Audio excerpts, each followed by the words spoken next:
እግዚአብሔር ከአባታችን ከጌታችንም ከኢየሱስ ክርስቶስ ጸጋና ሰላም ለእናንተ ይሁን። እንደምን አረፈዳችሁ? ክብር ለእግዚአብሔር ይሁን።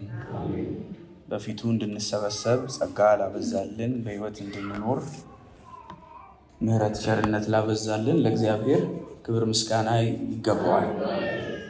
ወንጌል አማኞች ወንጌላውያን ከሰኞ እስከ እሑድ ሁሉንም ቀን ለጌታ እንደለዩ ለጌታም እንደሚኖሩ ልብ ይለዋል። ግን በተለየ መልኩ ደግሞ የሰንበትን ቀን ወይም ዛሬ የተሰበሰበንበትን ቀን ደግሞ ትልቅ ቀን ነው ለነሱ። ምክንያቱም ጌታቸው መድኃኒታቸው ኢየሱስ የተነሳበት ቀን ስለሆነ ታውቃላችሁ። ጌታችን ኢየሱስ ክርስቶስ አይሁዳዊ ነው። ቀደምት ሐዋርያት ሰባኪዎችም አይሁዳዊ ናቸው እና አይሁዶች ቅዳሜ ሰንበት ነው ለነሱ። ቅዳሜ ነው ሰንበታቸው እና ቅዳሜ ምንም ልብስ አያጥቡም፣ አይቆፍሩም፣ አያርሱም፣ ተማሪ ቤት አይሄዱም። ተማሪ ቤት ማለት የኔታቸው አለ አይደለ፣ ረቡኒያቸው ትምህርት ቤት አይሄዱም። ሰንበት ቀን መቅደስ ብቻ ነው የሚሄዱት።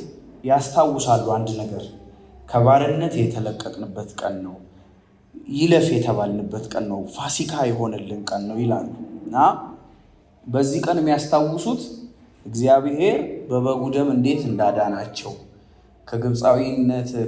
ከግብፅ ቤት ከባርነት እንዴት እንዳላቀቃቸው የሚያስቡበት ዕለት ነው እና በዛ ዕለት ደግሞ ምንም አይሰሩም። ምንድነው ቁጭ ብለህ የምትሰራው ሲባሉ የእግዚአብሔርን ማዳን የማስብበት ዕለት ነው ይላሉ እና ጌታችን መድኃኒታችን ኢየሱስ ደግሞ ከሱ የተሻለውን መለቀቅ፣ ከሱ የተሻለውን ዘጻት የለም። በሙሴ ከተደረገው ዘጻት የተሻለውን ዘጻት ከኃጢአት ባርነት የተላቀቅንበትን ቀን ደግሞ ቀድሶ ሰጥቷል። የጌታ ቀን ይባላል። ዕብራውያን መጽሐፍ ምዕራፍ 4 ከቁጥር 9 ለእግዚአብሔር ሕዝብ የሰንበት ዕረፍት ቀርቶለታል ይላል።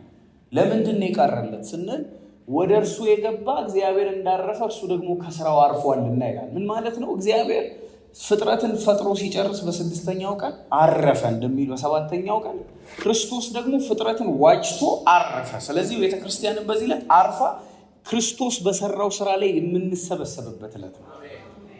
ለዚህ ቤተክርስቲያን ስለተሰጠኝ ዕድል ቃል እግዚአብሔርን እንድናገር ስለሰጣችሁኝ ዕድል ለቤተክርስቲያን መሪዎች፣ ለቤተክርስቲያን አባቶች፣ መጋቢዎች እግዚአብሔር ያክብርልኝ ማለት እፈልጋለሁ። በዚህ ዕለት ሁላችንም የተሰበሰብን ደግሞ የጌታን ቃል ለማድመጥ ስለመጣን እግዚአብሔር ያክብርልኝ ልላችሁ እወዳለሁ። ክብር ለኢየሱስ ይሁን። ጌታ እንዲያስተምረን እንጸልያለን። እግዚአብሔር ሆይ እናመሰግንሃለን። ቅዱሳት መጽሐፍት እንደሚናገሩ እግዚአብሔር መሐሪ፣ ታጋሽ፣ ሞገስ ያለው ባለብዙ ቸርነትና እውነት እስከ 1000 ትውልድ ድረስ ምሕረትን የሚጠብቅ መዓትን የተሞላ ጽድቅንም የተሞላ አምላክ ነህ። እናመልክሃለን። ጌታ ሆይ በአንተ መጠራት በአሕዛብ መካከል ደግሞ ስራህን ማውራት ለእኛ ትልቅ ዕድል ነው። ስምህ ይባረክ። እግዚአብሔር ሆይ ሰውን በምሳሌህ በመልክህ ፈጥረኸው በኤደን ገነት አኖርከው። ሰውም አመፀ፣ ሰው ረከሰ፣ ሰው በደለ። በአንዱ አለመታዘዝ መጽሐፍ እንደሚናገር ኃጢአት ወደ ዓለም ገባ፣ በኃጢአትም ሞት በሰው ልጅ ሁሉ ላይ ነገሰ። በዚህም ምክንያት እኛ እያንዳንዳችን ወደ ገዛ መንገዳችን አዘነበልን። ሁላችን ከተስፋው ተቆርጠን ርቀን ሄደን ነበረ። እያንዳንዳችን የቁጣ ልጆች ሆነን ሳለ አንተ ግን በዘመኑ ጊዜ ውድ ልጅህን ስለላክልን እናመሰግናለን። ከሴት የተወለደውን ከሕግም በታች የተወለደውን መርገም ሆኖ ከመርገም የዋጀንን ኢየሱስን ስለላክልን እናመሰግናለን።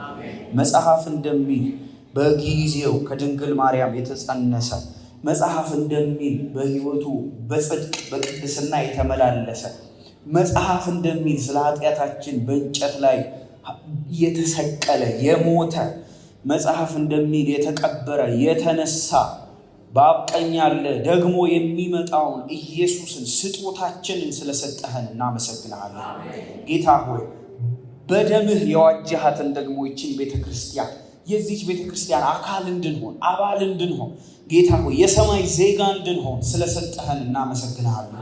ጌታ ሆይ መንፈስ ቅዱስህን ደግሞ ስለሰጠህን የሚመራን እግዚአብሔር ሆይ የዚህ ዓለም ነገር እንዳይዘን እንዳይተበትበን በቃልህ በጸጋህ የሚጠብቀንን መንፈስህን ስለሰጠህን እናመሰግናለን። ጌታ ሆይ የምትመጣውን ዓለም ደግሞ እየናፈቀን እንጸልያለን። አቤቱ ስትጸልዩ እንዲህ ብላችሁ ጸልዩ ብለሃል። መንግስትህ ትምጣ። ጌታ ሆይ እንጸልያለን። መንግስትህ ትምጣ። ፈቃድህ በሰማይ እንደሆነች በምድር በእኛ ሕይወት ትገለጥ። አቤቱ በኢየሱስ ስም ቅዱስ ዮሐንስ እንደጸለየ ደግሞም እንደተናገረ አቤቱ ጌታ ሆይ እንልሃለን። በኢየሱስ ስም ጌታ ሆይ ማራናታ እንላለን። አቤቱ ጌታ ሆይ ቶሎና ጌታ ሆይ ደግሞ ዛሬ ቃልህን እንወያያለን። አቤቱ ጸጋህን አብዛለን። በዚህ ጉባኤ ውስጥ ያሉ እናቶች፣ አባቶች፣ ወንድም እህቶች ቁጭ ብለው ሲያዳምጡ እኔ ባሪያ ቆሜ እንዳዳምጥ አንተ እንድትናገረን ጸለይ በጌታ በኢየሱስ ስም አሜን አሜን። ክብር ለእግዚአብሔር ይሁን። አንዳንድ ሀሳቦችን አነሳና ወደምንካፈለው ቃል ይሄዳል። የምንካፈልበትን ርዕስ የጌታ ቀን ይመጣል በሚል ርዕስ ነው የምንከፋፈለው። እንደምታውቁት ቅዱሳት መጽሐፍቶቻችን ወንጌላውያን አማኞች በቀኖና የተቀበልናቸው 66 መጽሐፍት አሉ።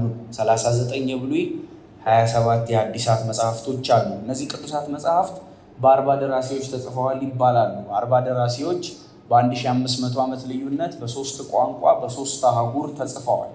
በአርማይክ ተጽፈዋል፣ በግሪክ ተጽፈዋል፣ በዕብራይስጥ ተጽፈዋል እና በ1500 ዓመት ልዩነት ነው የተጻፉት። ከመጀመሪያው የዘፍጥረት መጽሐፍ እስከ መጨረሻው የራእይ መጽሐፍ 1500 ዓመት ፈጅቷል እና በ3 አህጉር ነው የተጻፉት። አፍሪካ ውስጥ ተጽፏል፣ ኤዥያ ውስጥ ተጽፏል፣ አውሮፓ ውስጥ ተጽፏል። 40 ደራሲዎች ጽፈውታል። አንዳንዶቹ ሐኪሞች ነበሩ፣ አንዳንዶቹ ዋርካ ለቃሚዎች ነበሩ፣ አንዳንዶቹ የንግስና ዙፋን ላይ ሆነው ነው የጻፉት፣ አንዳንዶቹ ደግሞ ግዞት ቤት ሆነው ነው የጻፉት፣ አንዳንዶቹ ባርነት ውስጥ ሆነው ነው የጻፉት፣ አንዳንዶቹ አሳጥማጆች ናቸው። የልቦና ውቅራቸው በጣም ይለያያል። በተለያየ ዘመን ነው የኖሩት፣ የተለያየ ህይወት ነው ያሳለፉት። በሚያስደንቅ ሁኔታ ግን ሁሉም የጻፉት ተመሳሳይ ነገር አልቀየሩም ርዕስ እና ሁሉም ተቀብለው እንደጻፉት የምናውቀው በዚህ ምክንያት ነው። ምክንያቱም እንደምታውቁት ቋንቋ ይወለዳል፣ ያድጋል፣ ይሞታል። በተለያየ ቋንቋ በተለያየ አውድ አንዳንዱ ከፍቶት ነው የጻፈው፣ አንዳንዱ አዝኖ እግዚአብሔር ላይም እያማረረ ነው የጻፈው፣ አንዳንዱ እየተደሰተ ነው የጻፈው፣ አንዳንዱ መጻፍ እንኳን አይችልም እየተናገረ ሰው ነው የጻፈለት እንደ ጴጥሮስ አይነት። አንዳንዱ ደግሞ በጣም ሊቅ ነው፣ ስቶይክ፣ ፕላቶኒክ በጣም ትልልቅ ፍልስፍናዎችን ጠጥቶ ያደጉ አሉ እንደነ ጳውሎስ ያሉ። ሁሉም ግን ተመሳሳይ ነገር ነው የጻፉት፣ የእግዚአብሔርን ማንነት፣ የሰውን ውድቀት፣ ሰውን ለመዋጀት ደግሞ እግዚአብሔር የሰራውን ውድ ስራ ነው የጻፉት። የእግዚአብሔር ማንነት፣ እግዚአብሔር ጻድቅ ነው፣ እግዚአብሔር ኃያል ነው፣ እግዚአብሔር ትልቅ ነው። ሰው ደግሞ በደለኛ ነው። በሰው በረከሰው ሰውየውና በቅዱሱ አምላክ መካከል እንዴት እርቅ ሊኖር ይችላል የሚል ጥያቄ ይጠይቁና መልሱ በክርስቶስ ነው የሚል መልስ ብቻ ይመልሳሉ። ክብር ለኢየሱስ ይሁን እና 3 ነገር ይዘግባሉ። በ3ቱ መዛግብት ውስጥ ወይም ዘገባ ውስጥ ያለው ቁልጭ ያለው አንዱ መልእክት የወንጌል ኃይል ነው እና በወንጌል ኃይል እንዲድኑ እግዚአብሔር በር ከፍቷል። እና ይሄ የወንጌል ኃይል ኃጢአተኞችን ከ3 ነገር ያድናቸዋል። አንደኛ ከኃጢአት ቅጣት ነው የሚያድናቸው። ከኃጢአት ቅጣት ያድናቸዋል። በእግዚአብሔር ልጅ ለሚያምን አሁን ምን የለበትም? ፍርድም ኩነኔም የለበትም። ስለዚህ በእግዚአብሔር ልጅ ሲያምኑ በሞመንት ጌታን እንደ ግል አዳኝ አድርገው ሲቀበሉ ከኃጢአት ቅጣት ይድናሉ። በኃጢአት ፔናሊቲ አይኖርባቸው። ሁለተኛው ደግሞ በሚመጣው ዓለም አሁን እየዘመርናት ቅድም ዘማሪዎች ሲዘምሯት የነበረችው ዓለም አለች አይደለ? አዲሲቷ ኢየሩሳሌም በጉ ብርሃን የሆነባት ከተማ የኃጢአት ቅጣት አይደለም፣ የኃጢአት መገኘት ራሱ የለም። there is no the presence of sin። ኃጢአት የሚባለው ነገር እንባ ለቅሶ የሚባለው ነገር ተፈልጎ ደግሞ የሚታጣበት ከተማ። አሁን ጌታችን መድኃኒታችን ኢየሱስ በመስቀሉ ስራ ከኃጢአት ቅጣት አድኗቸው፣ ከኃጢአት መገኘት ሊያድናቸው ቃል ገብቶላቸው፣ በመካከል ደግሞ አሁን እኛ በምንኖርበት ዘመን ከኃጢአት ኃይል ያድናቸው። በክርስቶስ ኢየሱስ ቢድኑም አሮጌው ማንነት አሁንም ስላለ በወደቀ ዓለም ውስጥ ስለሚኖሩ እነዚህ ሰዎች ሊስቱ፣ ሊወድቁ፣ ሊሳሳቱ ስለሚችሉ በጸጋው በመንፈስ ቅዱስ አማካኝነት የኃጢአትን ኃይል ድል እያደረጉ ክርስቶስን እየመሰሉ እግዚአብሔርን እየመሰሉ አዲሲቷን ኢየሩሳሌም እየናፈቁ እንዲኖሩ ከኃጢአት ኃይል ያድናቸዋል እና ከኃጢአት ቅጣት ድነው ከኃጢአት መገኘት ሊድኑ ከኃጢአት ኃይል እየዳኑ ያሉ እነዚህ ክርስቲያኖች በዚህ እየኖሩ ያሉት ኑሮ ተስፋን ተገና አድርገው የሚኖሩት ኑሮ። ቅድም የቤተ ክርስቲያን መሪ እንደተናገሩት ጌታ ተስፋ ሰጥቶናል ሲሉ ነበር አይደለ? ጌታ የሰጠን ተስፋ አለ። እሱ ምንድነው? እናታችንም ቅድም አንብበዋል። መጣለሁ አይደለ? ደግሞ ተመልሼ ደግሞ ምን እላችኋለሁ? ወስዳችኋለሁ፣ ከኔ ጋር ልትኖሩ። በአባቴ ቤት ምን አለ? ብዙ መኖሪያ። እንደዛ ባይሆን ምን አልልም አላላችሁም ነበረ ብሎናል ጌታችን መድኃኒታችን ኢየሱስ። እና ተስፋን የሰጠ ደግሞ ምን ያለ ነው? የታመነ ነው። እስቲ ተስፋን የሰጠ የታመነ ነው እንላለን። እውነት ነው። ተስፋን የሰጠ የታመነ ነው። ለምን? ተስፋ የሰጪውን ያህል ስለሆነ። ተስፋ የሰጪውን ያህል ስለሆነ ምን ማለት መሰላችሁ? ለምሳሌ የቀበሌ መታወቂያ ልናወጣ ቀበሌ እንሄዳለን እና አንድ ጥቁር ኮት የለበሰ ሰውዬ ጋር ሄደን እባክህ መታወቂያ ስጠን ስንለው ከሰዓት መተው ውሰድ ሲለን አምነነው አንሄድም። ለምንድን ነው የምንሄደው? የሰጠን ተስፋ የሰውየውን ያህል ስለሆነ። ከሰዓት መተ የአሜሪካ ኤምባሲ ቪዛ ውሰድ ቢለን ምንድን ነው ያስቀመጡት ሰውዬ ነው የምንለው። ምክንያቱም ተስፋ የሚሰጠው የሰጪውን ያህል ነው። ይዛችሁኛል? ተስፋ የሰጪውን ያህል ነው። 1 ሚሊዮን ብርም ጨምሬ እሰጣችኋለሁ ቢል አታምኑትም። ለምን? ሰውየው የመስጠት ካፓሲቲ አለው ወይ? ተስፋውን ሲሰጥ የተስፋውን ያህል አለ ወይ የሚል ጥያቄ እናነሳለን። ግልጽ ነው? yes። በተመሳሳይ ሁኔታ ለኢንተርቪው አሜሪካ ኤምባሲ ብንገባና ቪዛችሁ ተሳክቷል ቢሉን ኦኬ፣ ቪዛውን እዛው ቀጥታ መጥተው አይሰጡንም። የምታውቁ ከሆነ አላውቅም። ቪዛውን እዛው ተመጥቶ የሚሰጥ ይመስለናል። አይደለም፣ የሆነች ብጣሽ ወረቀት ነው የሚሰጡን ይቺን የምታክል እና ወረቀቷ ምን ትላለች? የአሜሪካ ቪዛው ስለተሳካ ከሳምንት በኋላ ፖስታ ቤት ሄደው ይውሰዱ ነው የምትለው። እና እቺ ወረቀት በጣም ብጫቂ የምትሆን ተስፋ ነች። ተስፋዋ ደግሞ የሰጪውን ያህል ነው። አሁን ጌታችን መድኃኒታችን እንደዚህ ያለ እመጣለሁ፣ ሁለተኛ ደግሞ ወስዳችኋለሁ፣ ደግሞ ተስፋዬ የኔን ያህል ስለሆነ ምሰጣችኋለኛልና መንፈስ ቅዱስን ሰጠ። አሁን መንፈስ ቅዱስን ይዘን መንፈስ ቅዱስን ስንይዝ የዘላለምን ሕይወት መያዣችን ክብር ለኢየሱስ ይሁን። እና አባቶች በዚህ የተሞላ ሕይወት ነበራቸው። መንፈስ ቅዱስን ሲያስቡት ኢየሱስ እንደገና ይመጣል የሚለው እሳቤ ልቦናቸውን ሰቅዞ ይዞ ነበር። እግዚአብሔር ይህን ጸጋ ያብዛለን። እና አባቶች በዚህ ነው የኖሩት። እና ይሄንን ተስፋ ታላቁ መገለጥ ብለው ይጠሩታል። the great manifestation ብለው ነው የሚጠሩት። እና በጣም በብዙ በጥንታዊ የክርስቲያን መዝሙሮችን ስታጠኑ፣ ጥንታዊ የክርስቲያን አባቶች ጽሑፎችን ስታጠኑ ታላቁ መገለጥ ይላል። ቲቶ መጽሐፍ ምዕራፍ 2 ቁጥር 12 ላይ ጌታችን የመድኃኒታችን የኢየሱስ ክርስቶስን ታላቅ መገለጥ ስንጠባበቅ ይላሉ። ይሄን ታላቅ መገለጥ እየጠበቁ ነው የሚኖሩት ክርስቲያኖች። እና ኋላም ሕይወታቸውም ጽሕፈታቸውም ቅዱሳት መጽሐፍቶችም በዚህ የታጠቁ ናቸው። እና ጽሑፉ አፖካሊፕቲክ ይባላል። ነገረ ፍጻሜያዊ፣ ተአምራታዊ፣ ትንግርታዊ ጽሕፈት ነው። ምን ማለት ነው? በቃ የሆነ የሚፈጠር መደበላለቅ አለ። ኢየሱስ እንደገና ይመጣል። ስብከታቸውም እሱ ነው። በሕያዋንና በሙታን ላይ ሊፈርድ ይመለሳል። በእግዚአብሔር ልጅ እመኑ፣ ባታምኑ ግን ተፈርዶባቸዋል እያሉ ይሰብኩ ነበር፣ ይኖሩ ነበር። እና ኢየሱስ ይመጣል የሚለው ሰበካ ከስብከት ፕሮግራሞቻቸው መካከል የአንድ ቀን ሳይሆን የወንጌል ስብከታቸው መቋጫው እሱ ነበር። እግዚአብሔር ይህን ጸጋ ያብዛልን። ወንጌላትን፣ ሐዋርያት ሥራን፣ የቅዱሳት መጽሐፍትን መልእክቶችም ስናጠና ሁሉም በተስፋ የተጻፉ ናቸው። ማቴዎስም፣ ማርቆስም፣ ሉቃስም፣ ዮሐንስም የኢየሱስን ዳግመኛ መመለስ አጽንኦት ሰጥተው ጽፈዋል። ኋላም መልእክታትን ስታጠኑት፣ ኋላም ደግሞ ራእይን ስናጠና በዚህ የተሞላ የጌታን ዳግመኛ መመለስ የሚጮሁ ጽሑፈቶች ናቸው። ወንጌላት ላይ እመለሳለሁ ብሎ ነው የሄደው። መልእክታት ላይ ደግሞ ጽሑፎቻቸው ስንጠባበቅ እንዲንኑር፣ ስንጠባበቅ እንዲንመላለስ ይላሉ። ራእይ ላይ ደግሞ ጮክ ብለው ጎላ አድርገው እንደዚህ ይዘምራሉ። ጌታ ሆይ ና ማራናታ ብለው ይዘምራሉ። እግዚአብሔር ይህን ጩኸት ይክተትብን።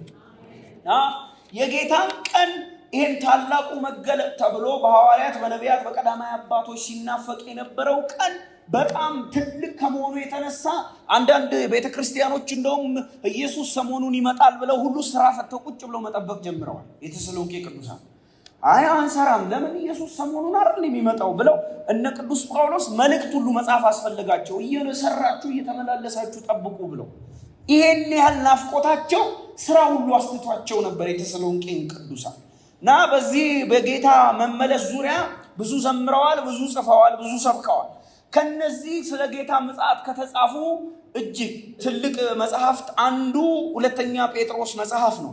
የዛሬ መወያያ ክፍላችን ሁለተኛ ጴጥሮስ መጽሐፍ ነው። ሁለተኛ ጴጥሮስ በተለይ ምዕራፍ 3 የጌታን ምጽአት በጣም ትኩረት ሰጥቶ የተጻፈ መጽሐፍ ነው።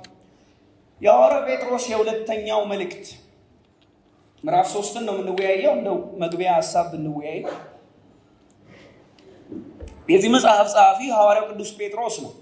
ራሱን በምዕራፍ 1 ቁጥር 1 ላይ የኢየሱስ ክርስቶስ ባሪያ የሆነ ስምዖን ጴጥሮስ ብሎ ያስተዋውቃል። እዚህ ምንም የሚያሻማ ሐሳብ የለውም። ራሱን ጴጥሮስ ነኝ ብሎ ይጣራል። ከዛው ምዕራፍ ደግሞ ከቁጥር 16 እስከ 18 ሐዋርያው የግል ልምምዱንና የገጠመውን ትዕይንት ከራሱ ትውስታ በግሉ ምን እንደገጠመው ያስታውሳል። ማቴዎስ 17 ከቁጥር 1 እስከ 5 ላይ ጌታ ያዕቆብን፣ ዮሐንስን፣ ጴጥሮስን ይዞ ወደ ተራራ ሊጸልይ ሲወጣ ሙሴና ኤልያስ ሲመጡ ጌታችን መድኃኒታችን ትራንስፊገር ሲያደርግ 3 ሰዎች አይተውታል። ቁጥር 18 ላይ እንደዚህ ይላል፣ እኛም በቅዱሱ ተራራ ከእርሱ ጋር ሳለን ወሬ ሰምተናለን ነበርን፣ ይህ ድምፅ ሲወርድ ሰማን ይላል እና የጌታችን የመድኃኒታችን የኢየሱስ ክርስቶስን በክብር መገለጥ ፈርስት ሃንድ ወይም ደግሞ ከመጀመሪያ ያየ ሰው ነው ቅዱስ ጴጥሮስ። እና በብልሃት የተፈጠረ ተረት አይደለም። እናንተ እንደምትሉን ቀምመነው አይደለም፣ ግርማ አይተን ነው ኃይሉንና መምጣቱን የምንሰብከው እንጂ ተረት ተርተን አይደለም። እንተርት ብንልም እኮ ለተረት የምንሆን ሰዎች አይደለም። ረሳችሁ እንዴ? ካሳ ተራ እኮ ነው የመጣ ነው የሚል ይመስለኛል ጴጥሮስ። አልሰማችሁ የሚያወሩት ነገር? አሁን አንዳንድ ሰዎች ይሄማ ተረት ነው ይላሉ። ምክንያቱም እነ ጴጥሮስ በኖሩበት ዘመን ተረት የእንጀራ ማግኛ መንገድ ነው። ታውቃላችሁ፣ ብዙ ፎልክ ቴሎች አሉ፣ የግሪካውያን ንግርቶች አሉ፣ ብዙ ዲስኩርስ አለ፣ ብዙ ተረት አለ በዛ ዘመን እና አንድ ሰው ቆሞ ህዝብ ሙሉ ሰብስቦ ተረት እያወራ ሳንቲም የሚለቅምበት ዘመን ነበር። እውቀት ፍልስፍና እያለ ማለት ነው። እና ይሄማ ከብዙ ፍልስፍናዎች ከብዙ ሚትስ የግሪኮች ሚትስ ይባላል። ይሄ አፈ ታሪክ ከነሱ እንዳንዱ ነው ተብለዋል ወንጌል ስብከታቸው። እኔ አንድ ነገር ልንገራችሁ፣ ግርማውን አይተን እንጂ የምወደው ልጄ እርሱ ነው የሚለውን ድምፅ ሰምተን እንጂ በብልሃት የተፈጠረ ተረት አልተከተልንም። ክሌቨርሊ ዲቫይዝድ ስቶሪ አይደለም፣ አልቀመምነውም፣ ለመቀመምም የሚበቃ ማንነት የለንም የሚል አይነት ሰው ነው ጴጥሮስ። እና ይህን መጽሐፍ የጻፈው ቅዱስ ጴጥሮስ ነው። የጻፈበት ጊዜ ከዚህ ማደሪያ እንደሚለይ ወይም በስጋ ያለው ህይወቱ ሊያበቃ ወደ መጨረሻ አካባቢ ነው። ቁጥር 14ን ብናየው እንደዛ ይላል። ቅዱስ ጴጥሮስ በኔሮ ዘመን መንግስት በ60ዎቹ መጨረሻ መስዋዕት እንደሆነ የቤተክርስቲያን ትውፊት ያነሳል። ስለዚህ ይህን መጽሐፍ የጻፈው ከ65 እስከ 68 ዓመተ ምህረት ባለው ዘመን ውስጥ ነው። ይሄ ማለት ጌታችን መድኃኒታችን ኢየሱስ ካረገ ምናልባትም ከ3 አስርት ዓመታት በኋላ ነው የጻፈው እና ኢየሱስ አይመጣም የሚል ትምህርት በዛ ዘመን በስቶ ስለነበረ መልስ እየሰጠ ነው ጴጥሮስ። ኢየሱስን 30 ዓመት ጠበቁና አይመጣም እና ለዚህ መልስ ለመስጠት የተጻፈ መጽሐፍ ነው ሁለተኛ ጴጥሮስ። ዓላማው ቤተክርስቲያን በውስጥና በውጪ ነውጥ ተወጥራ በነበረበት ጊዜ 2 ወጥመዶች ነበሩባት። አንደኛው የውጪ ስደት ነበረባት፣ ሁለተኛው ደግሞ አስተምህሮአዊ ስህተት ወይም ዝንፈት ነበረባት እና ዓላማው ይህንን መመከት ነበር። 3 ምዕራፍ አለው ሁለተኛ ጴጥሮስ። በ3ቱ ምዕራፍ በምዕራፍ 1 ላይ ክርስቲያናዊ ህይወትና ክርስቲያናዊ ኑሮ ምን መምሰል እንዳለበት ጽፏል። ምዕራፍ 2 ላይ የስተት ትምህርትና የስተት አስተማሪዎች ማንነታቸውንና ልምምዳቸውን ጽፏል። ምዕራፍ 3 ላይ የጌታን ምጽአት በመጠበቅ አማኞች እንዲበረቱ ጽፏል እና የሐዋርያው 3ኛው ምዕራፍ የጌታ ምጽአት ተቃርቧል የሚል መልእክት ነው ያለው። ጌታ ሊመጣ ነው የሚል መልእክት ነው ያለው። ምክንያቱም ጌታ አይመጣም የሚል አስተምህሮ በዛ ሰዓት ተነስቶ ስለነበረ። በዚህ መሰረት ሁለተኛ ጴጥሮስ ምዕራፍ 3 ከቁጥር 1 እንደዚህ እናነባለን። ወዳጆች ሆይ አሁን የምጽፍላችሁ መልእክት ይቺ ሁለተኛይቱ ነች። በቅዱሳን ነቢያትም ቀድሞ የተባለውን ቃል በሐዋርያቶቻችሁም ያገኛችኋትን የጌታችንና የመድኃኒትን ትእዛዝ እንድታስቡ በሁለቱ እያሳሰብኳችሁ ቅን ልቦናችሁን አነቃቃለሁ ይላቸው።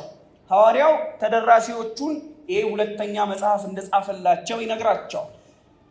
በጣም መንጋውን የሚወድ ሐዋርያ እንደሆነ የምናውቀው ተወዳጆች ሆይ ወዳጆች ሆይ ብሎ ነው የሚጠራቸው።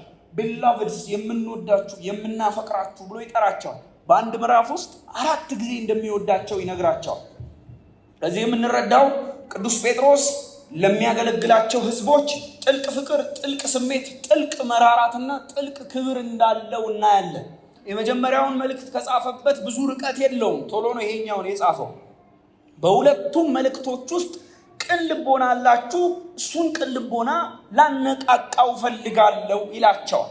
ቁጥር 2 ላይ በቅዱሳን ነቢያትና በሐዋርያት የተገለጠውን የጌታን ትእዛዝ ማነቃቃችሁ እሱን እንድታስቡ ነው ይላቸዋል። ቁጥር 3 ላይ እንደዚህ ይላል፣ በመጨረሻው ዘመን፣ አሁን ቅድም መጡ ያልኳቸው ሐሰተኞች እነዚህ ናቸው። በመጨረሻው ዘመን እንደ ራሳቸው ምኞት የሚመላለሱ ዘባቾች በመዘበት እንደሚመጡ ይህን በፊት ወቁ። ኦኬ፣ በመጨረሻው ዘመን አሁን ባለንበት ዘመን ዘባቾች ይመጣሉ። እነዚህ ዘባቾች እንደ ምኞቶቻቸው ነው የሚመላለሱት። ይመጣሉ የተባሉት ዘባቾች አስተምህሯቸው ወይም ደግሞ ይዘውት የተነሱት ትምህርት የጌታችንን ምጽአትና ዳግመኛ መመለስ መካድ ነው። ሂፖሊተስ ይባላል የዚህ አስተምህሮ ጀማሪ። የጌታን አገልጋዮች በግልጽ የሚቃወም ትምህርት ነው የሚያስተምሩት። ምክንያቱም የጌታችን አስተማሪዎች ወይም እነ ሐዋርያው ጴጥሮስ እና ሐዋርያው ጳውሎስ ስብከታቸው እንደዚህ ነው። የሰው ልጅ ሁሉ ኃጢአተኛ ነው፣ የሰው ልጅ ሁሉ ወድቋል፣ ኢየሱስ እንደገና ሊፈርድ ይመለሳል፣ ጌታን እንደ ግል አዳኛችሁ አድርጋችሁ ተቀበሉ፣ ከእግዚአብሔር ጋር ታረቁ፣ ጌታ ይመጣል፣ አዲሲቷ ኢየሩሳሌም አለች እያሉ ነበር የሚሰብኩት። እና እነዚህ ሐሰተኞች ደግሞ ምን ብለው ማስተማር ጀመሩ? ምንም የሚመጣ ጌታ የለም ብለው ማስተማር ጀመሩ። በኋላ ቁጥሮች ላይ በደንብ እናያቸዋለን። እና የጌታ ሐዋርያት ደግሞ ይህን በግልጽ ስለተረዱ በደንብ ስለለዩ ዘባቾች ብለው ነው የሚጠሯቸው። መገለጫቸውና ምልልሳቸው ደግሞ እንደ ራሳቸው ምኞት ነው። የጌታን ዳግመኛ መመለስ አንድም በንግግር ይክዱታል፣ አንድም ደግሞ በሕይወት ይክዱታል፣ እንደ ራሳቸው ምኞት በመመላለስ እና ይህን በፊት ወቁ ይላቸዋል ጴጥሮስ። ከብዙ ዝርዝር ውስጥ ይሄን ወቁ እያላቸው ሳይሆን በቅድሚያ ይሄን ወቁ። ይሄ መሰረታዊ ነው። ኢየሱስ አይመጣም ብለው የሚያስተምሩ ሰዎች ይነሳሉ። ይሄንን ወቁ ይላቸዋል። እነዚህ ሰዎች ኔሴሰርሊ ኢየሱስ አይመጣም ብለው ባፋቸው ብቻ ላይ ያስተምሩ ይችላሉ። ሕይወታቸውና ምልልሳቸው ኑሯቸው የሚናገረው ግን ጌታ ዳግመኛ እንደማይመጣ በሕይወትና በሙታን መካከል ሊፈርድ እንደማይመለስ አይነት ነገር ይኖራሉ ይላቸዋል። እነርሱም ይላቸዋል ቁጥር 4 ማለትም ዘባቾቹ እንዲህ ነው የሚናገሩት፣ የመምጣቱ የተስፋ ቃል ወዴት ነው? የታለ የመምጣቱ የተስፋ ቃል ይሏቸዋል። አሁን ተመልከቱ፣ የመምጣቱ የተስፋ ቃል ወዴት ነው? አባቶች ከሞቱበት ጊዜ የፍጥረት መጀመሪያ አንስቶ ሁሉ እንዳለ ይኖራል። ምንድነው የምታወሩት ጴጥሮስ? ምንድነው የምታወሩት ጳውሎስ? የታለ የሚመጣው? ይሄ ከባድ ፈተና ነበር ለጴጥሮስ። እና ደግሞ ምላሽ የሚሰጡት አባቶች ከኖሩበት ጊዜ አንስቶ ምን የተለየ ነገር አለና ነው አሁን የተለየ ነገር የሚኖረው ይላሉ። ምን ማለት ነው? ፍጥረት ከተፈጠረ ጀምሮ ምንም ያልተቀየረ ነገር አሁን እናንተ ኢየሱስ ይመጣል የምትሉት ሰውዬ መጥቶ ፍጥረትን ይገለባብጣል፣ ሰማይና ምድር ያልፋሉ፣ አዲስ ዓለም ትመጣለች የምትሉት ነገር ምንድነው የምታወሩት? ምንም ተፈጥሮ አያውቅም፣ ወደፊትም ምንም አይፈጠርም የሚል አስተምሮ ነው የሚያስተምሩት። ትምህርታቸው ከባድ እና የጥንቷ ቤተክርስቲያን ግን ጌታ በጽኑ ይመጣል፣ በቶሎ ይመጣል የሚል ጽኑ አቋም ነበራት። ኢየሱስ ይመጣል የሚለው አስተምህሮ በወንጌል አማኞች ዘንድ ትልቅም ስለነበረ ቅድም እንደነገርኳችሁ አንዳንድ ቸርቾች ስራ ፈተው ቁጭ ብለው እየጠበቁት ነው ኢየሱስን። ቁጭ ብለው ኢየሱስ ሰሞኑን ስለሚመጣ ገበያ እንሂድ እንዴ? አይ ኢየሱስ ይመጣል ባንሄድ ይሻላል። የሆነ ገበያ ከሄዱ የሚያመልጣቸው አይነት ሁሉ ስሜት ይሰማቸው ነበር። ጌታ ከተነሳ በኋላ ኢየሱስን እየጠበቁ ረጅም ዘመን ፈጅተዋል፣ ወደ 30 ዓመት አካባቢ። እና እነዚህ አሳቾች ዘባቾች ይላቸዋል ጴጥሮስ አባቶች ከሞቱበት ጊዜ ሁሉ እኮ እንዳለ እየኖረ ነው ይሏቸዋል። ቁጥር 5 ተመልከቱ። ቁጥር 4 እናንተ ዝም ብላችሁ መኑ፣ እናንተ ዝም ብላችሁ የዘላለም ሕይወት የዘላለም ሞት ትላላችሁ እንጂ አንድም ነገር ተለውጦ አያውቅም፣ ወደፊትም አንድም ነገር አይለወጥም። በሌላ ቋንቋ ምንድነው እያሏቸው ያሉት? እግዚአብሔር ወይም ጌታችን መድኃኒታችን ኢየሱስ ምድር ላይ ምንም ፍርድም ስልጣንም የለውም። ፍጥረት ከተፈጠረ ጊዜ ጀምሮ እንዳለ እየኖረ ነው ያለው። የመምጣቱ የተስፋ ቃል ወዴት አለ? የት አለ ኢየሱስ ይሏቸዋል። እነዚህ ሰዎች ደግሞ ኢየሱስን እየጠበቁት ነው። ስለ ኢየሱስ ብዙ ዋጋ እየከፈሉ ነው የሚጠብቁት። እንደኛ ተደላድለው አይደለም የሚጠብቁት። ይሄን ሁሉ ዋጋ ትከፍላለህ ወንድም ከሌ ይሄን ሁሉ ዋጋ ትከፍያለሽ እህት ከሌ ኢየሱስ የሚባለው ሰውዬ በቃ እንትን አየር ላይ አንሳፋችሁ ሄደ አይደለ በቃ አይመጣም አይደል የታለ ተስፋ ቃሉ እናንተ ዝም ብላችሁ እኮ ነው የምታምኑት ይሏቸው ይሄ ትልቅ ቻሌንጅ ነበር ለአማኞች ለዚህም ነው ቅዱስ ጴጥሮስ ብዕሩን ከብራናው ያጣበቀ ወሳኝ መልእክት የሚጽፈው ከፍጥረት ጀምሮ እኮ እንዳለ ነው ምንም የተለወጠ የለም ይሏቸው እንደው ተውትና ፍጥረትን አሁን እንኳን ኢየሱስ የምትሉት ከሄደ 30 ዓመት እኮ አለፈው የታል ሐዋርያት አባቶች እኮ ሞቱ እኮ ምን ማለት ነው የኢየሱስ ቀዳማይ ሰባኪዎች በህይወት እያለፉ እየመጡ ነው እስጢፋኖስ አልፈዋል እና ያዕቆብ አልፈዋል ኢየሱስ ይመጣል እያሉ እኮ መጀመሪያ ሲሰብኩ የነበሩት እኮ ሞቱ አሁን ሁለተኛ ጄነሬሽን እየመጣ ነው እነ ጴጥሮስ አርጅተዋል በዚህ ጊዜ የታለ ታዲያ ኢየሱስ የምትሉት የታለ ሲሏቸው መልስ ለመስጠት ተነሳ ጴጥሮስ ና ዶን ለምጠቀመው ባድ ቃል ይቅርታ ወይም እንግሊዘኛ ቃል ክሌመንት የሚባለው ቤተክርስቲያን አባት የነዛን የሂፖሊተስን የስተት አስተምህሮ እንደዚህ ብሎ ጽፎታል በጽሁፉ there has no been sudden catastrophe the world has gone as it was the law of nature are still working with changeless uniformity ይላል ወደ አማርኛ አንድም አስደንጋጭ ነገር ተፈጥሮ አያውቅም በመድር ላይ ዓለም እንደነበረች ነው እየተጓዘች ያለችው ይሄ አስተምሯቸው ጽህፈታቸው ላይ የሰፈረ የተፈጥሮ ህግ ሁሉ እንዳላለ የማይቀየር ነው ሳይቀየርም እንዲሁ ይቀጥላል ምክንያቱም እነ ጴጥሮስ እየሰበኩ የነበሩት ምንድነው ሰማይና ምድር ያልፋሉ ይሄ የምታዩት ሰማይ ይቃጠላል ምድር ትቃጠላለች አዲስ ሰማይ ይመጣል የሚታዘዙት በቀኝ የማይታዘዙት በግራ ይሆናሉ ሊፈርድ እንደገና ይመጣል ይያሉ ነውና ምንም የሚፈጠር ነገር የለም ይያሉ እነዛ እየሞገቷቸው ነበር ና ወንጌል ለሚሰብኩ ሰዎች ይሄ ቻሌንጅ ነበር ና ኢየሱስ ተወለደ ኢየሱስ ኖረ ኢየሱስ እንደዚህ አስተማረ ኢየሱስ ተሰቀለ ኢየሱስ ሞተ ኢየሱስ ተነሳ ኢየሱስ ይመጣል የሚለውን ትምህርት ጆሮ ዳባ ብለውታል ሊሰሙትም አይፈልጉም አይሁዳውያን ና ጴጥሮስ መልእክቱን የጻፈበት ምክንያት ይሄ ነው ይሄንን የስተት ትምህርት ለመመከት ነው የጻፈው እንዳይመስላችሁ ኢየሱስ ይመጣል ነው ያለ ክብር ለእግዚአብሔር አሁን የጴጥሮስን መልእክት እንመልከተው ቁጥር 5 ጀምራል ቁጥር 4 ይላሉ ብሎ ዘጋና ቁጥር 5 እንደዚህ ይላል ሰማያት ከጥንት ጀምረው ምድርም በእግዚአብሔር ቃል ከውሃ ተገጥማ በውሃ መካከል እንደነበሩ ወደው አያስተውሉምና ቅዱሳን ሆይ ወንድሞች ሆይ እኔ ግን ልንገራችሁ እነሱ ወደው ነው ማያስተውሉት ባይዘው ሆም ብለው ነው የጨፈኑት እንጂ ሰማያት በእግዚአብሔር ቃል እንደተፈጠሩ ውሃና ምድር ከጊዜ በኋላ እንደተለዩ አትሊስት ምድር በ6 ቀን እንደተፈጠረች እንኳን እንዴት ይረሳሉ ነገር ሁሉ ከነበረ አንስቶ እንደነበረ ይቀጥላል እንዴት ይላሉ ነው ያላቸው ያለው ጴጥሮስ የራሳቸውን መጽሐፍ ጠቅሶ ነው እየሞገታቸው ያለው እና እነሱ ፍጥረት ከተፈጠረ ሁሉ እኮ እንዳለ ነው ሄደው ሲሉ ኖ ፍጥረትማ መጀመሪያ ቅርጽ አልባ ነበረች ቅርጽም አልነበረባትም እግዚአብሔር እኮ ነው በጊዜ ሂደት የለወጣት ሁሉ እንደነበረማ አትበሉ እንጂ እያለ መልስ እየሰጠሩ ጴጥሮስ እና መልሱን የሚጠቅሰው ከዘፍጥረት መጽሐፍ ምዕራፍ 1 ከቁጥር 2 እስከ 10 ነው ከጥፋት ውሃ በፊት የነበረችው ውሃ በውሃና በውሃ መካከል እግዚአብሔር እንዴት እንደለየ የብሱን ከምድር እንዴት እንደለየ ውኖችን እንዴት እንደለየ ጠፈር እንዳለ ምድር እንዳለ እግዚአብሔር እኮ ስራ ሰርቷል ምድር እኮ እንደነበረች አልቀጠለችም ኢቮልቭ አድርጋለች ወደው ነው ማያስተውሉት ሁሉ ብለው ነው ማያስተውሉት ይላቸዋል እና ቁጥር 6 ላይ ደግሞ እንደውም ልንገራችሁ ያለም እኮ እነሱ የሚያውቁት ዓለም ቁጥር 6 በውሃ ጠፍቶ የለ ወይ ምንድነው ምድር እንደነበረች ቀጥላለች የምትሉት ጠፍታለች እኮ ምድርማ የሆነ ለውጥ ገጥሟታል አልገጠማትም ባከ ይላሉ ለምን እናንተ የምታምኑት የፔንታቱክ መጽሐፍ ላይ እግዚአብሔር ዓለምን በውሃ አላጠፋ አጥፍቷል ታዲያ ምንድነው የምትሉት ያና ዓለም እኮ በውሃ ሰጥሞ ጠፋ ይላቸዋል ቁጥር 6 ጴጥሮስ ያለምን በውሃ መጥፋት በማንሳት እናንተ እንደምትሉት ዓለም እንደነበረች አልቀጠረችም ፍርድ ነበረ ፍርድ ማአት ነበረ ፍርዱ ማአትና ቁጣን አስከትሎ ዓለምን አጠፋ ልክ ነው በእግዚአብሔር ልጅ ያላለምና አሁንም ፍርድ ያለበት ፍርዱ ማአት ያመጣል ያለ ነው ጴጥሮስ አሁንም ይኖራል ያለ ነው እና ቁጥር 7 እንደዚህ ይላቸዋል አሁን ግን ይላል ቁጥር 7 በዚህ ምክንያት ያን ጊዜ የነበረውን ዓለም በውሃ ሰጥሞ ጠፋ አሁን ያሉትን አሁን ምናየውን ሰማይና ምድር ግን አሁን የምናየውን ቁጥር 7 ምድር ግን እግዚአብሔርን የማያመልኩትን ሰዎች እስከሚጠፉበት እስከ ፍርድ ቀን ድረስ ተጠብቀው በዚያ ለእሳት ቀርተዋል። ልክ ናችሁ። አሁን ያለችው ዓለም በውሃ አትጠፋም።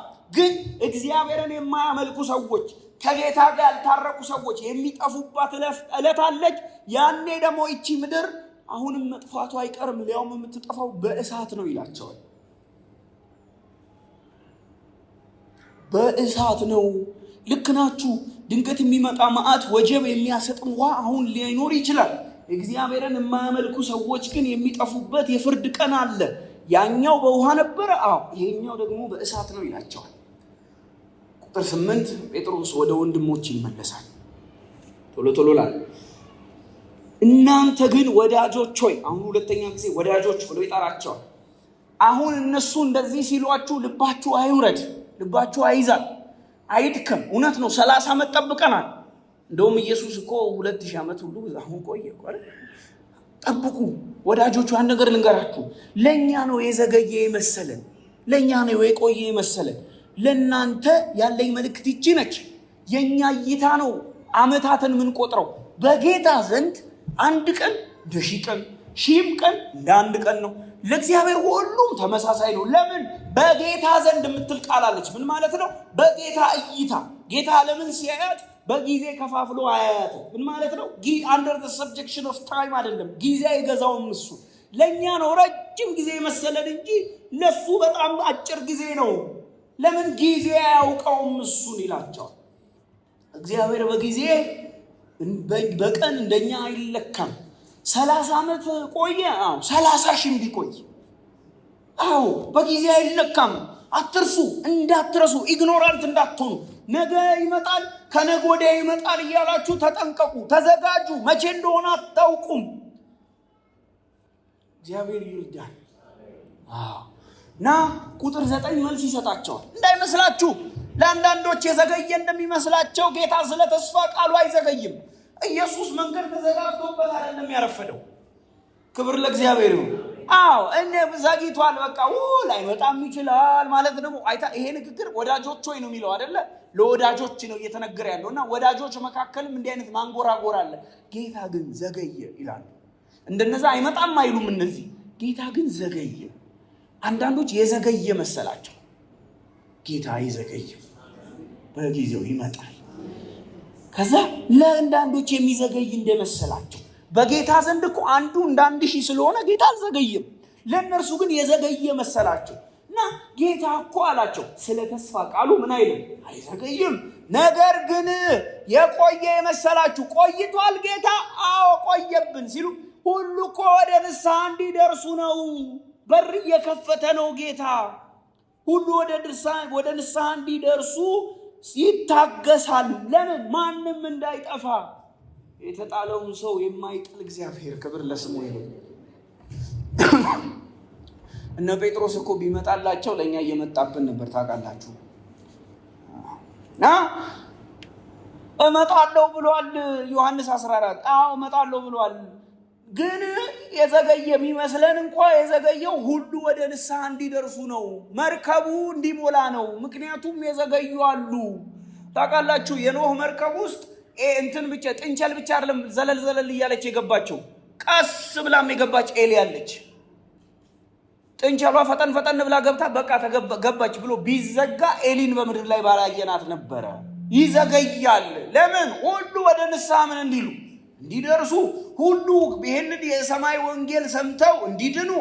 እግዚአብሔር የሚዘገየው እሱ የሚፈርድበት የሰው ቁጥር እንዲጨምር ሳይሆን እንደውም በዚህ ወንጌል የሚድን የሰው ቁጥር እንዲጨምር ነው። ማንም እንዳይጠፋ የሚል ቃል አለ ቀጥሎ። ፔሪሽ እንዳያረግ እንዳይጠፋ የሚለው ቃል ዝም ብሎ ጥፍት እንዳይል ማለት አይደለም። አፖሌታ ይለዋል የግሪኩ ቃል። ምን ማለት ነው? ማንም እንዳይደቅ፣ ማንም እንዳይሰቃይ፣ ማንም በማያቋርጥ ሞት ውስጥና ስቃይ ውስጥ እንዳያልፍ፣ ማንም እንዳይጎዳ እግዚአብሔር በምክሩ ያስባል፣ ይታገሳል ይላቸዋል፣ እድል ይሰጣል ይላቸዋል። ጌታ እንደዚህ ነው። ክብር ለስሙ ይሁን እና እግዚአብሔር የተመሰገነ ይሁን። በእውነት ወዶ የሚታገስ ጌታ አለ። ቁጥር 10 የጌታ ቀን ይመጣል አይደል የተባባልነው? የጌታው ቀን ግን እንደ ሌባ ሆኖ ይመጣል። እንደምናስበው አይደለም። የጌታ ቀን እንደ ሌባ ሆኖ ይመጣል። ቁጥር 10 እቺ የጌታ ቀን የምትባለው ቃል ለአማኞች ትልቅ ቃል ነች። አንደኛ ተሰሎንቄ ምዕራፍ 5 ቁጥር 2 ላይ እንደ ሌባ በሌሊት ይመጣል ይላል። ራእይ 3:3 ላይ እንዴት እንደተቀበልክ እንዴት እንደሰማህም አስብ፣ ንስሐ ግባ፣ ባትገባ ባትነቃ እንደ ሌባ እመጣብሃለሁ፣ መቼ እንደምመጣ አታውቅም ብሏል ጌታችን። ስለዚህ ጌታ እንደ ሌባ በሌሊት ይመጣል፣ በድንገት ይመጣል ይለናል። ራእይ 16 ቁጥር 15 ደግሞ እንደዚህ ይላል፣ እነሆ እንደ ሌባ ሆኜ እመጣለሁ። ይሄን እንደውም ኢየሱስ ነው የሚናገረው። ራቁቱን እንዳይሄድ እፍረቱንም እንዳያዩት ነቅቶ ልብሱን የሚጠብቅ እርሱ ብፁዕ ነው ይላል። ስለዚህ ጌታ እንደ ሌባ ይመጣል ይላቸዋል ጴጥሮስ። አማኞች ይሄ ስብከታቸው ነበር። ዮሐንስም ጴጥሮስም ጳውሎስም በሶስት መልእክታታቸው ጌታ እንደ ሌባ ይመጣል ካሉ ይሄ የጥንቷ ቤተክርስቲያን ውስጥ በየቀኑ የሚሰበክ ስብከት ነበር። ኢየሱስ እንደ ሌባ በሌሊት ይመጣል። ሊሰርቅ አይደለም በሌሊት እኮ የሚመጣው። ሌባ ባላሰብነው ሰዓት እንደሚመጣ ኢየሱስ ባላሰብነው ሰዓት ይመጣል ለማለት ነው አይደለም? ሌባ ለምሳሌ ደውሎ ወንድም ከሌ ማክሰኞ ሌሊት 10:45 እመጣለሁ፣ ማንቆርቆሪያ ሊሰርቅ ነው የምመጣው ቢል ተጠንቅቀን ዘብ ቆመን አንጠብቀው? እውነቱ ውሸት ወገኖች? የስ እና አንዳንድ በማህበራዊ ሚዲያዎች የምናያቸው ኢየሱስ ማክሰኞ ለት 10:41 ላይ ይመጣል የሚሉት ሐሳውያን ናቸው። ኢየሱስ ለማንም አልተናገረም። በድንገት ነው ጌታችን የሚመጣው። ኢየሱስ ግን ሰሞኑን ይመጣል። ኢየሱስ መቼ ይመጣል? ሰሞኑን ይመጣል፣ ይወስደናል። ክብር ለኢየሱስ። እና ኢየሱስ ሲመጣ ይላቸዋል፣ በዚያም ቀን ሰማያት በታላቅ ድምፅ ያልፋሉ። ፍጥረት እንደነበረ ቀጠለ፣ እንደነበረ ይቀጥላል። አይደለም፣ በታላቅ ድምፅ ያልፋሉ። አስደንጋጭ፣ ለጆሮ በሚከብድ ጩኸት፣ ማጓራት፣ ሮር ያልፋሉ። ጌታ በማቴዎስ 24 ቁጥር 35 ላይ እንደዚህ አለ፣ ሰማይና ምድር ምን ይላሉ? ያልፋሉ። የሰማይ ፍጥረት ምን ይላል? ይቀልጣል። ምድርና በእርሷ ያለው ሁሉ ምን ይላል? ይቃጠላል። የጌታ ምጽአት ይሄን ነው የሚመስለው ወገኖች። እሳት አለ ማለት ነው። ይቀልጣል፣ ይቃጠላል ቢሉ ቃላቶች አሉ ቁጥር 11 ላይ። ይሄ ማለት እሳት አለ ማለት ነው፣ የሚዘንብ እሳት። ወንጌል ለመስበክ ነው መነሳሳት ያለብን። በእውነት ላላመነው ሁሉ ይሄ ይመጣበታል። ቁጥር 11 ይህ ሁሉ ሰማይ ይህ ሁሉ ምድር ፍጥረት የሚቀልጥ ከሆነ መቼ ነው የሚቀልጠው ስንል ቁጥር 7 ጋር መመለስ ጥሩ ነው። በጌታ ያላመኑ ወይም በእግዚአብሔር ያላመኑ ለፍርድ የሚቀርቡበት ቀን ነው። ተጠብቋል ለዛ ቀን። እናንተ እግዚአብሔርን የምታመልኩ እናንተ ይላቸዋል ጴጥሮስ፣ የእግዚአብሔርን ቀን መምጣት እየጠበቃችሁ ከዛስ እያስቸኮላችሁ አስቸኩሉት የጌታን ቀን መምጣት። የጌታ ቀን ይመጣል። አዎ ጠብቁት። ሁለተኛ ደግሞ ምን በሉት? አስቸኩሉት። እንዴት እንጠብቅ ብንለው ጴጥሮስን በንጽህና መዳናችንን በመፈጸም በጽድቅ በመኖር እንጠብቅ። የጌታ ቀን ይመጣል።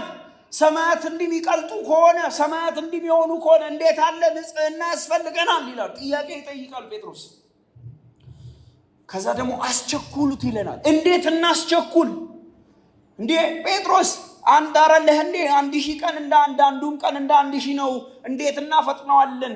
ቆይ እኔ መልሼ ልጠይቃችሁ፣ ለምን ዘገየ? ሲጀመር ሁሉ ወደ ንስሐ እንዲደርሱ አይደል የዘገየው? ሁሉ ወደ ንስሐ እንዲደርሱ ምን ያስፈልጋቸዋል? የንስሐ መልእክት። አስቸኩሉት። እሱን የንስሐ መልእክት እያለ ነው ጴጥሮስ። አስቸኩሉት። ታግሶ ሰው ወደ ንስሐ እንዲመጣ ከሆነ እየታገሰ ወንጌልን እየሰበካችሁ ይሄ መንግስት ወንጌል ለአሕዛብ ሁሉ የምስክር ይሆን ዘንድ አይደል በዓለም ዙሪያ ሁሉ ይሰበካል። ያኔ ምን ይላል? መጨረሻው ምን ይላል? ይመጣል። ስለዚህ አስቸኩሉት። የጌታን ምጽአት ማስቸኮል እንችላለን ወገኖች። እንዴት እንጠብቅ? ጠብቁ ስንለው ደግሞ ስራ ፈተን ቁጭ ብለን አይደለም እንጠብቀው። እንዴት እንጠብቅ? በቅዱስ ኑሮ እንዴት እንጠብቅ? ወንጌል በመስበክ እንዴት እንጠብቅ? እግዚአብሔርን በመምሰል። ስለዚያ ቀን ይላል ቀጥሎ። ስለዚያ ቀን፣ ስለየቱ ቀን? ሰማያት የሚቃጠሉበት የሰማይ ፍጥረት በትልቅ ትኩሳት የሚፈታበት ቀን አለ። እኛማ እንደ ቃሉ በጌታ የምትመጣዋን አዲሲቷን ከተማ አዲሲቷን ኢየሩሳሌም እንጠብቃለን። ጽድቅ የሞላባትን አዲስ ሰማይና አዲስ ምድር እንደ ቃሉ ምን እንላለን? እንጠባበቃለን። ከተማይቱ ምን ትመስላለች? እቺ አዲሲቷ ኢየሩሳሌም ቅዱስ ጴጥሮስ እንደዚህ ይነግረናል። ጽድቅ የሞላባት ይለናል፣ እንደ ተስፋ ቃሉ የሆነች ይለናል። እግዚአብሔር ስለዚች ከተማ በኢሳይያስ መጽሐፍ ምዕራፍ 65 ቁጥር 17 እንደዚህ ተናግሯል። እነሆ አዲስ ሰማይና አዲስ ምድር እፈጥራለሁና የቀደሙትም አይታሰቡም፣ ወደ ልብም አይገቡም ይላል። ይኸውላችሁ የአዲሲቷ ከተማ ውበት የቀደመችውን አሁን የምንኖርባትን ዓለም ወደ ልባችን እንዳትገባ ሁሉ ነው የሚያስደርገን። የምትገርም ዓለም እየመጣች ነው። ክብር ለእግዚአብሔር ነው። ዓለም ምን እንደምትመስል አዲሲቷን ኢየሩሳሌም አይተን የመጨረሻ እንጨርሳለን። ራእይ መጽሐፍ ምዕራፍ 21 ራእይ መጽሐፍ ምዕራፍ 21 ከቁጥር 1 አዲስ ሰማይና አዲስ ምድርንም አየው፣ ፊተኛው ሰማይና ፊተኛይቱ ምድር አልፈዋልና ባህርም ወደፊት የለም። ቅድስቲቱ ከተማ አዲሲቱ ኢየሩሳሌም ለባሏ እንደተሸለመች ሙሽራ ተዘጋጅታ ከሰማይ ከእግዚአብሔር ዘንድ ስትወርድ አየው። ታላቅም ድምፅ ከሰማይ እነሆ የእግዚአብሔር ድንኳኖች በሰዎች መካከል ነው፣ ከእነርሱም ጋር ያድራል፣ እነርሱም ሕዝቡ ይሆናሉ፣ እግዚአብሔርም አምላካቸው ይሆናቸዋል። እንባዎቻቸውንም ሁሉ ከዓይናቸው ያብሳል። ሞትም ከእንግዲህ ወዲህ አይሆንም፣ ሐዘንም ቢሆን ወይም ጩኸት ወይም ስቃይ ከእንግዲህ ወዲህ አይሆንም፣ የቀደመው ሥርዓት አልፏልና ብሎ ሲናገር ሰማው አለ ራእይ መጽሐፍ ላይ ሐዋርያው ዮሐንስ። እና አዲሲቷ ከተማ ይሄን ነው የምትመስለው።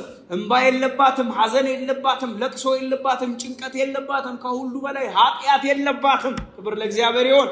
አዲሲቷ ኢየሩሳሌም በጉ ብርሃኗ የሆነባት ሀገር እንገባለን።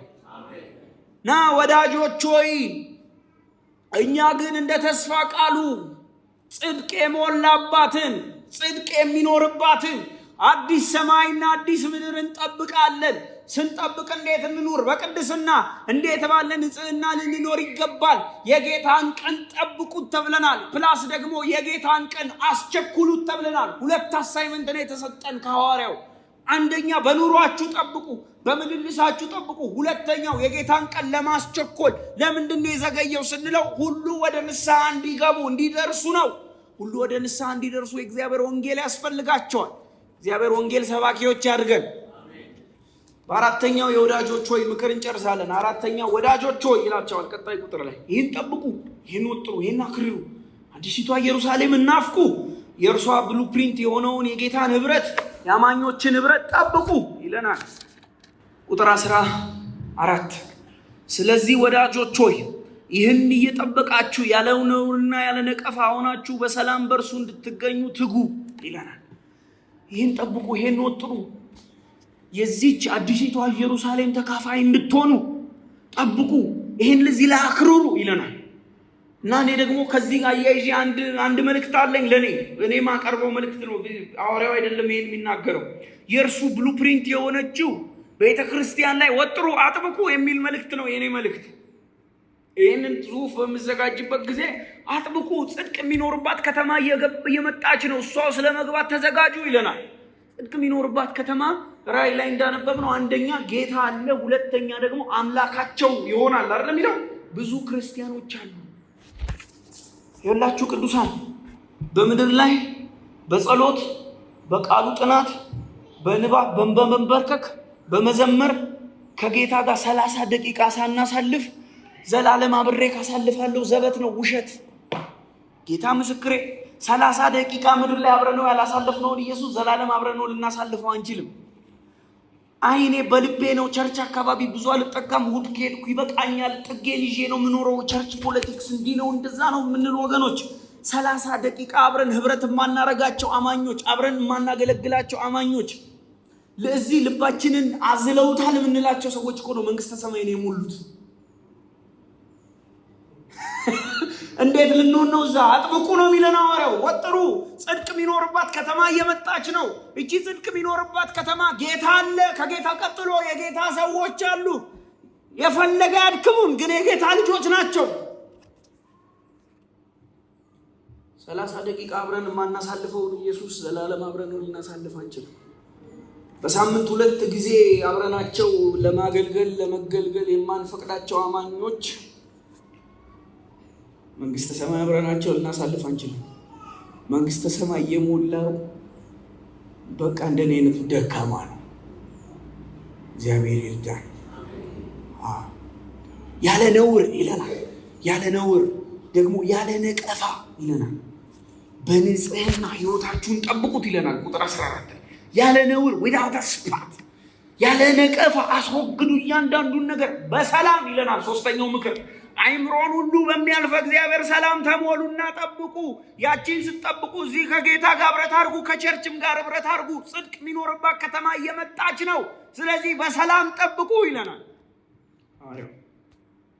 የገባንበት መርከብ ይሄን ይመስላል ወገኖች። በውጭው ዓለም ታውቃላችሁ ካርኒቨረስ ሄርቢቨረስ የሚባሉ ዓለሞች አሉ። ምን ማለት ነው? ስጋ በሊታ አትክልት በሊታ ምናምን አሉ። እና አንበሳና ሚዳቆ ውጪ ሲገናኙ አንዱ ለአንዱ ምሳው ነው። ታውቃላችሁ አንዱ ለአንዱ ምኑ ነው? ምሳው ነው። እና መስግኖ አሯሩጦ ነው የሚበላት። ይበላላሉ፣ በተለያየ ነገር ይፈላለጋሉ። ጫካ ውስጥ ጠላትነት አለ። እና ነው የሚባል ሽማግሌ ግን ፍጥረትን ለመታደግ እነሱን መሰብሰብ ሲጀምር ውጪ እየተበላሉ ነው። መርከብ ውስጥ ግን መበላላት የሚባል ነገር የለም። አብረው ነው የሚኖሩት። ልክ እንዲሁም ከቸርች ውጪ በተለያየ ነገር ልንፈላለግ እንችል ይሆናል። እዚህ ውስጥ ግን እየተበላላን ከሆነ ጽድቅ የሚኖርባትን ከተማ ወራሽ አይደለም። እግዚአብሔር ልቦና ይስጥ። ጠብቁ፣ መርከቡ ክርስቶስ ነው። አይምሮን የሚያልፍ ሰላም ይሙላባችሁ። ለምን? የጌታ ቀን እንደ ሌባ ሆኖ ይመጣል። አትፍሩ። እሳት ይቀልጣል፣ ሰማይ ይቀልጣል፣ ምድር ይቀልጣል ሲባል እኛ ላይ አይደለም፣ ለኛማ ጌታ አለ። ክብር ለኢየሱስ ይሁን። ጌታ ይመጣል። ጌታ ይመጣል። የጌታ ቀን ይመጣል። ኢየሱስ ሰሞኑን ይመጣል፣ ይወስደናል። ክብር ለእግዚአብሔር ይሁን።